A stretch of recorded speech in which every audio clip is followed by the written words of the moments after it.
আমার প্রথম প্রশ্ন, মানব জাতির মৃত্যুর পরে মানুষেরাই গোসল করায়, কিন্তু একজন সাহাবী তাকে ফেরেশতাগণ গোসল করিয়েছেন, সেই সাহাবীর নাম কি? আসসালামু আলাইকুম ওয়া রাহমাতুল্লাহি ওয়া বারাকাতুহু। ওয়ালাইকুম আসসালাম রহমতুল্লাহি ওয়া বারাকাতুহু।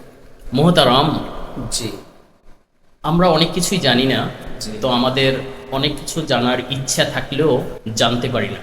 জি তো কিছু প্রশ্ন আছে যেগুলো আমি আপনার থেকে জানতে চাই এবং দর্শক বিন্দুরাও জানবে। জানতে চাই। আমার প্রথম প্রশ্ন, মানব জাতির মৃত্যুর পরে মানুষেরাই গোসল করায়, কিন্তু একজন সাহাবী তাকে ফেরেশতাগণ গোসল করিয়েছেন, সেই সাহাবীর নাম কি? মাশাআল্লাহ, অনেক সুন্দর একটি প্রশ্ন।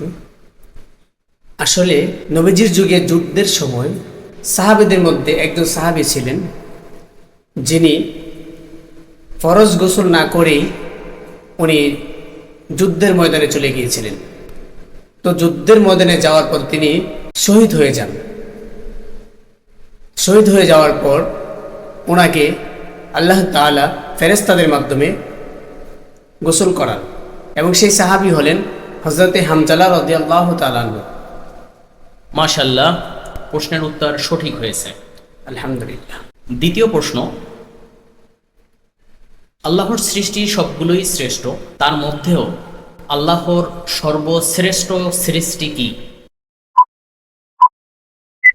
মাশাআল্লাহ, অনেক সুন্দর প্রশ্ন। আল্লাহর সর্বশ্রেষ্ঠ সৃষ্টি হলেন মানব জাতি। মাশাআল্লাহ, এই প্রশ্নের উত্তরও সঠিক হয়েছে। শুকরান। তৃতীয় প্রশ্ন, ফরজ ইবাদতের মধ্যে সর্বপ্রথম ফরজ কি?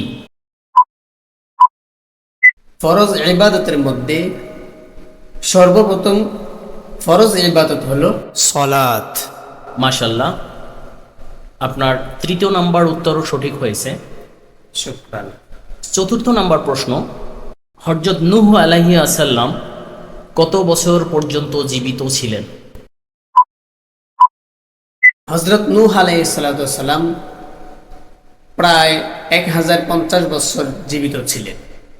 মাশাআল্লাহ, আপনার উত্তর সঠিক হয়েছে। শুকরান। পঞ্চম নাম্বার প্রশ্ন, হযরত ইব্রাহিম আলাইহিস সালাম কত বছর জীবিত ছিল?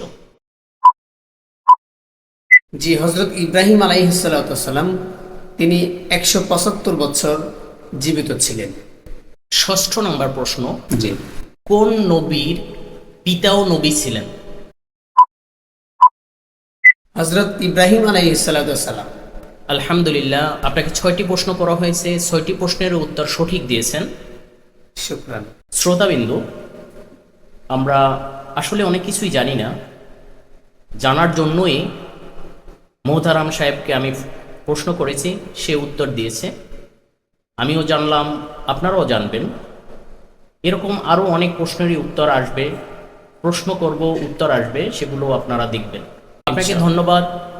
শ্রোতা বন্ধুরা, আপনাদেরকেও ধন্যবাদ। আসসালামু আলাইকুম ওয়া রাহমাতুল্লাহ। ওয়ালাইকুম আসসালাম।